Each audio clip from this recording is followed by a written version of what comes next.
The age-old governor versus government tussle continues. This time, in Kerala, the story has taken a new turn. Now, the Kerala Chief Minister, Pinarayi Vijayan, has said that the state government may approach the centre to seek the removal of Governor Arif Mohammad Khan. In fact, Vijayan blamed the governor for trying to disrupt the peaceful atmosphere in the state by creating deliberate provocation.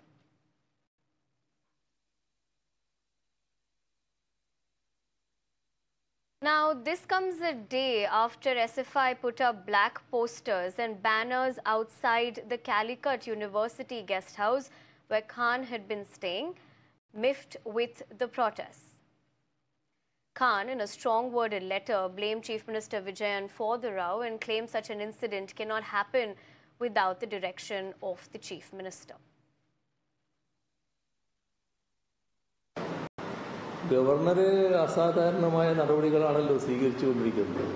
ഗവർണർക്ക് ഏതെങ്കിലും governor ഈ ആളുകളുടെ നേരെ ചാടിക്കയറിയിട്ടുണ്ട്. ഒരു പ്രതിഷേധ രൂപം കാണിക്കുമ്പോൾ ആ പ്രതിഷേധ രൂപം കാണിക്കുന്നവർക്ക് നേരെ പാഞ്ഞെടുക്കുന്നൊരു ഗവർണർ നമ്മുടെ രാജ്യത്ത് എവിടെയെങ്കിലും ഉണ്ടായിട്ടുണ്ട്. ഇത് ഗവർണർ സ്ഥാനം എന്ന് പറയുന്നത് ആദ്യമായിട്ടുള്ളതല്ല, ദീർഘകാലമായിട്ട് തുടരുകയല്ല. ഏതെങ്കിലും ഔദ്യോഗിക സ്ഥാനത്തിരിക്കുന്ന ഒരാൾ ഈ പ്രതിഷേധം കാണിക്കുന്നവർക്ക് നേരെ പാഞ്ഞെടുക്കുക എന്നുള്ളത് നമ്മുടെ രാജ്യത്തിൻ്റെ ചരിത്രത്തിലില്ലാത്ത കാര്യമാണ്. അതാണ് അദ്ദേഹം ഇവിടെ സ്വീകരിച്ചത്. മാത്രമല്ല, എന്താണ് അവരുടെ നേരെ വിളിച്ചു പറയുന്നത്? ഏതെല്ലാം കഠിന പദങ്ങളാണ്! ക്രിമിനൽസ്, ബ്ലഡി, റാസ്കൽസ്, അങ്ങനെ എന്തൊക്കെയാണ്, ഏതൊക്കെ തരത്തിലാണ് ആ ചെറുപ്പക്കാരെ, കുട്ടികളെ വിശേഷിപ്പിക്കുന്നത്? ഇതാണോ ഒരു ഉന്നത സ്ഥാനത്തിരിക്കുന്ന ഒരു വ്യക്തിക്ക് ചെയ്യേണ്ടത്? സാധാരണ അങ്ങനെയാണോ സമീപിക്കുക? We heard what the Chief Minister had to say, but we'll once again tell you in the context of what Arif Mohammad Khan did do in a strong-worded letter, that is, blaming Chief Minister Vijayan for the controversy and claimed that such an incident cannot happen, in fact, without the direction of the Chief Minister. Why does he think so? Let's listen. Okay. Have you heard anybody other than SFI? They will protest because they were enjoying a privileged position in the university. They were ruling the roost. One carpenter post and 6 CPM workers have been appointed in the university. Why they will not be hurt? They will be hurt. Now, the Students' Federation of India has been protesting against Arif Mohammad Khan, alleging that he has been pushing the BJP RSS nominees to the Senate of various universities in Kerala, using his authority as the Chancellor of universities in the state. Meanwhile, the governor, responding to the SFI protests against him, said, and I quote, "They will protest because they're holding a privileged post in the university. I don't need any protection," unquote. Now, remember, earlier this month, the governor's car was allegedly struck by the members of the SFI, after which he accused Chief Minister Pinarayi Vijayan of conspiring to physically harm him. Now, the Kerala government and the governor have been at loggerheads over a host of issues, including delayed response on bills ratified by the Assembly. These are very serious allegations being made by the governor, something that the state government has claimed and has demanded for an explanation. The Chief Minister himself has said if there is any evidence to it, let the governor come ahead and give an evidence for all of this. These are strong statements being made. And remember, it's a very tender balance, particularly in a state which is being ruled by a party which is in the opposition at the center. So we're looking at a left-ruled Kerala and the governor on the other hand. Both of them have been ruffling each other's feathers quite often. Now, the Chief Minister has gone ahead and asked for evidence. The left party leaders have been asking for evidence from the governor. The governor saying, what is the evidence required when the fact that you have protesters coming right up to my car during the protest? So these are some of the back and forths between the Chief Minister as well as the state government. All right. My colleague Sneha, of course, did put things into perspective as to what we should know. But what do our guests think about where this stands? Let me go across to them to find out. Saira Shah Alam, author and political analyst, and Madhavan Narayanan, senior journalist. Good evening, both of you. Thank you very much for taking the time out and joining us here this evening. Madhavan, let me come to you first. You know, as far as them being at loggerheads also, this is not the first time that we're seeing a flashpoint, but with the fact that now the Chief Minister is saying that they might approach the centre as well. How do you really see this panning out? Let me first begin by a full disclosure that about 30 years ago, Arif Muhammad Khan, who's currently the Kerala governor, had sued me when I was a journalist, covering elections in Bayraj, where he fought and lost very badly as an independent candidate. I've been to his house at midnight once, and more recently we shared a stage where we were having a friendly banter where I told him, look, you did sue me once, although the case wasn't pursued, because I was actually merely quoting him, his rival, who accused him of using money in elections. This is just to illustrate the fact that Mr. Arif Muhammad Khan has a fairly thin skin and he loves a good fight. So he doesn't really belong to the old-fashioned governor who would be just a figurehead. He's had his own run of controversies. I know today we don't have that time, but then in 1986, he played a major role in the rise of the BJP when there was a so-called Shah Banu judgment. And viewers may just want to Google his name with that, Shah Banu, to figure out more. But coming to this point, there are three ways of looking at this. First of all, the clashes between RSS and SFI, which is the students' wing of the Communist Party of India, Marxist, is not new to Kerala. It has been around for decades. And now we have an RSS-backed central government appointing a governor who's using his powers to make his points wherever, and he loves a good fight. The other thing to remember is that he's not the only governor appointed by the BJP who's behaving in a certain combative fashion. We've had governors in Tamil Nadu, in Bengal, and in Telangana to some extent, and certainly behaving in a way where, in Maharashtra, for instance, where the governors are less like, figureheads who are there only to resolve critical constitutional issues or preside over coalition making, but more like aggressive people who are willing to interpret the gray areas in the constitution on behalf of the central government. And though in that sense, they remind you of the viceroys of the British Raj in some way, or the residents, if you will. So the constitution is delicately balanced. We recently had the Supreme Court pronouncing on the Tamil Nadu governor and his relationship with the Chief Minister, Stalin's government. And we seem to be heading for a similar situation as far as Kerala is concerned, because some of the university appointments on which there are central government roles as the governor, as the chancellor, is being used to the hilt by Mr. Arif Muhammad Khan. And guess what? Mr. Pinarayi Vijayan also has a very strong grassroots background in the communist movement. So though, when you have two parties who both love a good fight, what you will see is not old-fashioned democratic discourse, but a certain amount of political boxing, and that's what we are witnessing today. And the issues have become less important, and the matter will go to the central government first, and then eventually to the Supreme Court. This has become a pattern in the Republic of India now, where, everything is taken to the court, and the constitution is very flexible on the governor's role, giving some leeway to the governor. At the same time, we know we are a democratic republic in which the state assemblies have a democratic status, and therefore these things oscillate typically between the right wing and the left wing politics on this. So we'll see this playing out. And especially because I think the long-term plan of the BJP, which has appointed Mr. Arif Muhammad Khan, is to have an increasing political influence in Kerala and Tamil Nadu. And this is part of that plan. That old equation is gone. Let me also recall that in the 1980s, the Congress party was accused, when it was in power, of similar use or stroke abuse of the governor's office. You've seen it literally from everything from Kashmir to Kanyakumari. So that seems to be playing out again right now under Prime Minister Modi's government. And the most important point to remember is that street fights have not been usually governor's forte.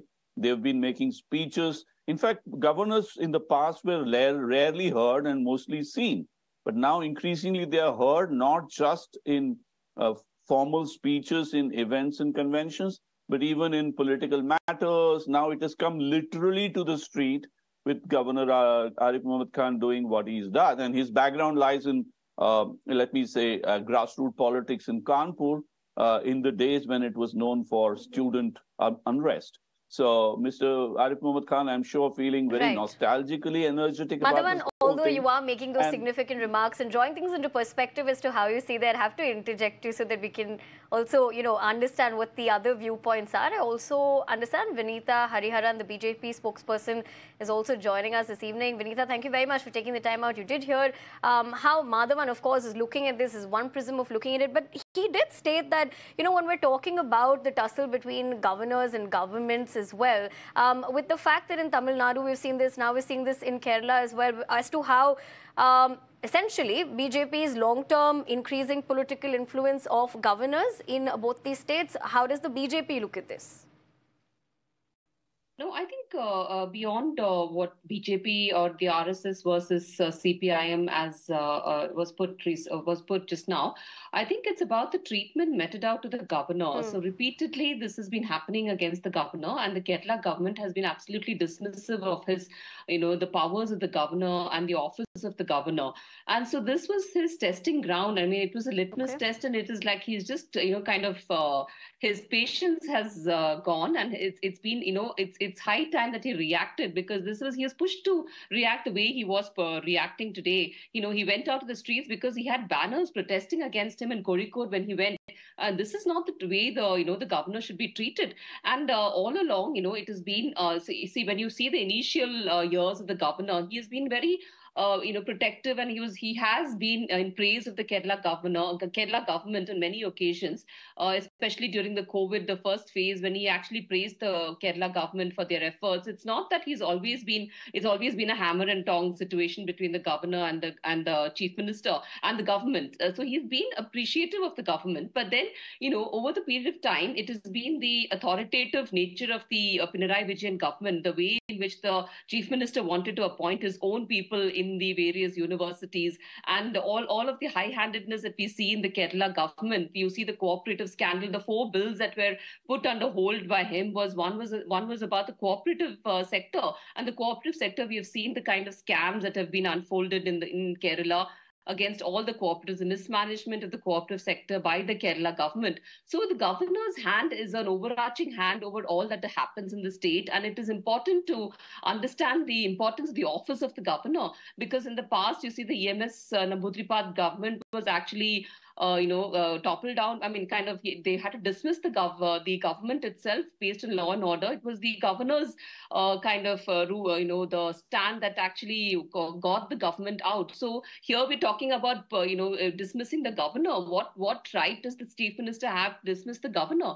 And this is actually the governor. We see the governor being pushed to beyond his limits of tolerance. So that's when he had to go out to the streets, because you see the kind of banners and the kind of protest that he was welcomed with in Kozhikode, that is absolutely, unbecoming and absolutely unbecoming for a governor. This is not the kind of way the governor should be treated. And therefore, he went out to the streets and said that, look, I'm not afraid of the government. I'm not afraid of the high-handedness of the Pinarayi Vijayan government. I will go out to the streets. And the kind of rousing welcome that he got from the people itself show the mandate and the validation of the people for the governor.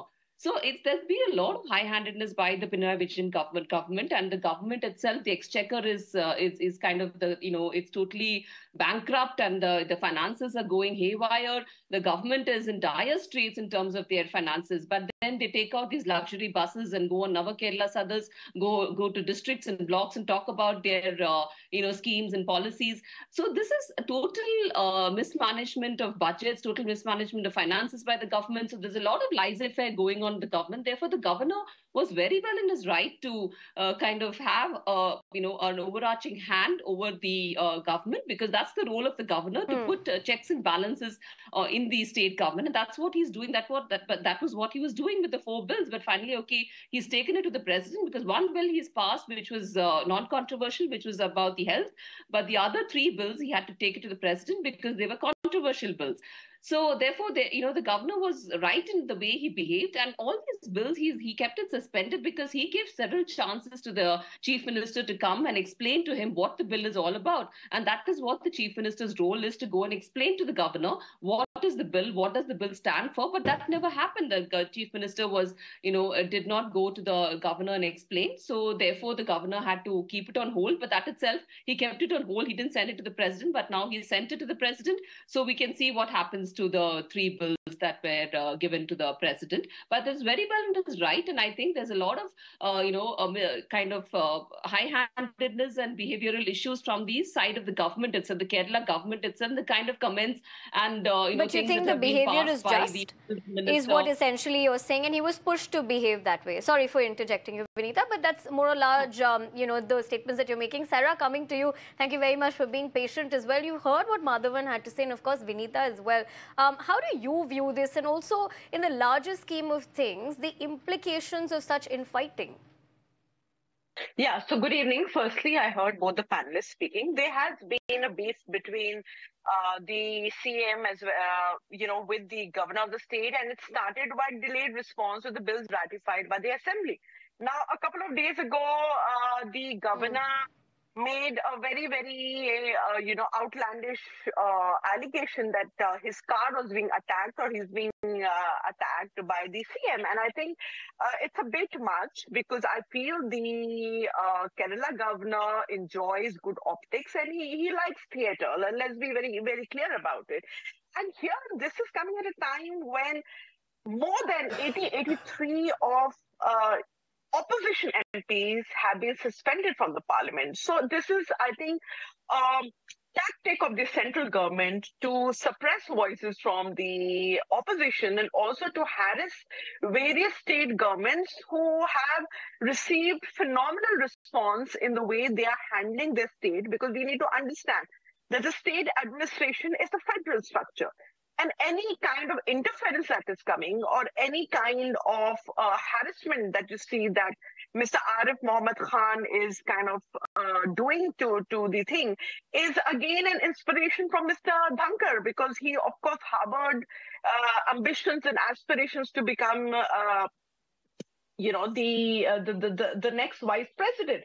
So, of course, he's being inspired by him. Now, coming back to, vitiating the environment, because here, very clearly, the CPM Politburo has given out a statement that this is an attempt to vitiate the atmosphere of the Kerala, because there were allegations that he was trying to push in, various RSS BJP nominees to the Senate of various universities in Kerala, using the authority of he being the chancellor of universities in the state. So if the students of the SFI or any other left-backed union is holding protests, I think they're well within the rights to hold placards, to carry black flags. Even where he's staying, it doesn't matter, because as long as it's being conducted peacefully. Because here, if you see that he is, trying to saffronize the agenda of Kerala and trying to push in RSS BJP nominees in the various senates of such reputed universities, there would be a kind of a protest, because the students want, like what is happening. You are trying to control the administration, you're putting your own people, and we need to understand that he's a representative of the central government. So that won't be taken very lightly. And here we need to understand that he has overstepped all boundaries, with consistent political attacks on the current state government, that is Kerala. And his erratic behavior is also causing a lot of harm, because here you can't be making erratic and illogical attacks, on the state government. Because your job as a governor is to aid the state government. Your job as a governor is to critique where constructive feedback is required and not become a deterrent, as far as the running of the state is concerned. However, tragically, he is proving to be a sore point. He's not an asset to the state at all. He is, in fact, not letting the state government function with his various diabolic attacks every day. Sometimes it's his vehicle that is being attacked. Then it is, overall attack by students. So, you can't just conjure up, and take it personally. You need to function. And he needs to work in tandem with the state government. We understand that he is a representative of the central government. However, he is right now the executive, the functionary head of the government, and he needs to, be an asset to the state government, which, ironically, he's not at the moment doing what he's supposed to be doing. So I think it's time that, there needs to be maturity on his side, because the Kerala government has been lauded, in the way they handle the COVID pandemic, in the way they are handling the education. You look at Kerala; it's got 100% literacy state. It's a very, very progressive state. So you can't, out of the blue, try and break down the democracy and the secular fabric by these wild allegations and by pushing the saffron agenda into the universities. Then they would be met with democratic protests, which I feel the students are well within the right to protest peacefully. Yes, I agree if there is violence. All right, sir, I have to interject you there, but in the larger context of things, of course, you are going on to question also the governor's role over here to be essentially aiding the government. But earlier, Madhavan, we heard what Vinita also had to say, that she believes that the governor was pushed to behave in this manner. But of course, Saira also questioning, how governor's role would play out by aiding the centre. But Madhavan, there has to be a line. But in your purview, who has crossed that line? Well, I must say that I was just, I'm enjoying this whole process because everything is now taking us back to British imperialism. Because some of the constitutional and residual powers in the Indian constitution, because whether we like it or not, we have modeled ourselves according to the Westminster system, in which we have our founding fathers, brilliant figures like Nehru and Ambedkar and Patel, they crafted a system where there will be continuity along with democratization of India. So we are officially a democratic republic, but some of the practices, especially the role of governor, is strikingly similar to the British imperial ways. In fact, Mr. Arif Muhammad Khan apparently used doctrine of withdrawal of pleasure of the governor, which goes back to English common law, where you're saying, it's in fact, in plain English, it says, I'm the boss, don't you know that? Which is certainly not true if you're a democratic republic. And therefore, we saw the two ladies putting forth very interesting points about the governor's role. But it's important to remember that we are a democracy first and English-style state later. So the powers of the things like dignity and behavior are essentially, a lot of them is matter of convention, both for the governor and for the people. So it takes two to tango. Protests, as Saira Shah Halim said, are very legal democratically. And therefore, if you can wave a black flag, anyone can do it.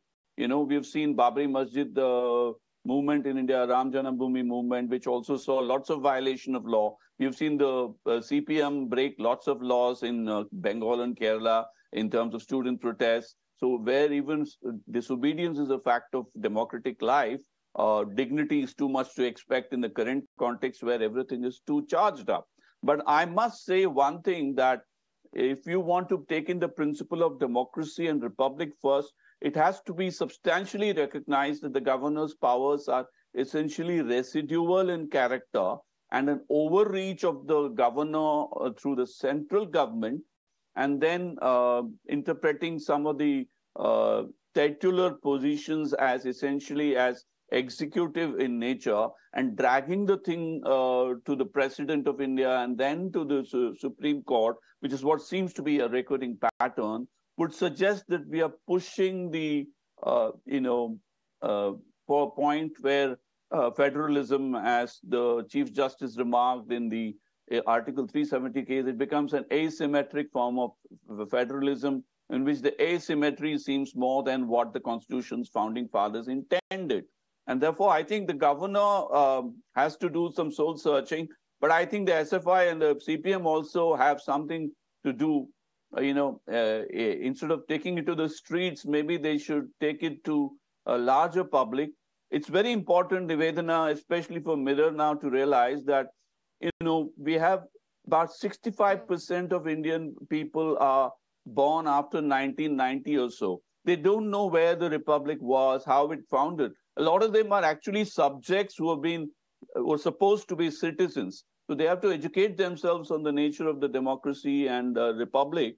And I hope that the current controversies help us really understand that the governor is essentially a figurehead with residual powers in times of crisis and constitutional breakdown. It is not, the governors are not supposed to be seen every day challenging everything that the government does. Well, essentially, Madhavan, to put it in short, go back to the basics, beg your pardon, is probably what you had to say. But appreciate you, Vinita and Saira, also for joining us on the show and drawing things into perspective. We leave the conversation at that. Appreciate it once again. We're shifting our focus now to tell you about